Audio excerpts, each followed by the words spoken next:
ఒక చిన్న గ్రామంలో బుద్ధిమంతుడైన ఒక తాతయ్య ఉండేవాడు.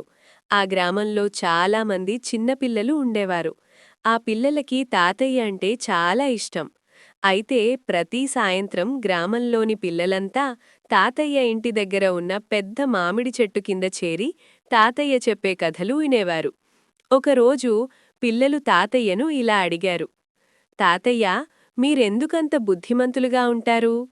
తాతయ్య నవ్వుతూ చెప్పారు. నేను చిన్నప్పుడే మా నాన్న నేర్పించిన ఒక ముఖ్యమైన పాఠం నేర్చుకున్నాను. అలా చెప్పి ఆయన ఒక కథ ప్రారంభించారు. చాలా సంవత్సరాల క్రితం నేను చిన్న బాలుణ్ణి. ఒకరోజు మా నాన్నగారు నాకు 2 చిన్న మొక్కలు ఇచ్చారు. ఈ మొక్కలను నాటి జాగ్రత్తగా చూసుకో అని చెప్పారు. నేను ఒక మొక్కను మా ఇంటి ముందు నాటి, ఆ మొక్కకు ప్రతిరోజూ నీళ్లు పోశాను. దానిని చాలా జాగ్రత్తగా చూసుకున్నాను. కానీ ఇంకో మొక్కను మాత్రం పొలంలో నాటి, దాని గురించి పట్టించుకోలేదు. ఆ మొక్కకు నీరు కూడా పొయ్యలేదు.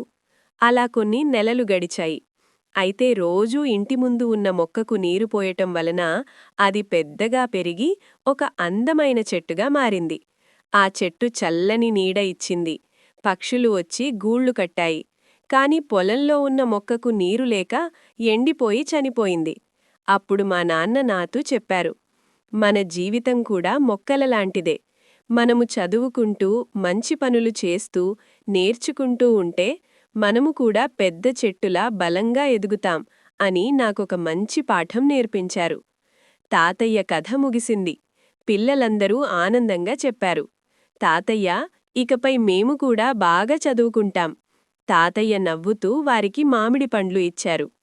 ఈ కథలో మనం నేర్చుకోవలసిన పాఠం ఏమిటి అంటే, పిల్లలు, మనం కూడా మన మెదడుకు మంచి ఆలోచనలు, చదువు, కష్టపడి పనిచేయటం నేర్పిస్తే మనం కూడా తాతయ్యలాగా బుద్ధిమంతులమవుతాం.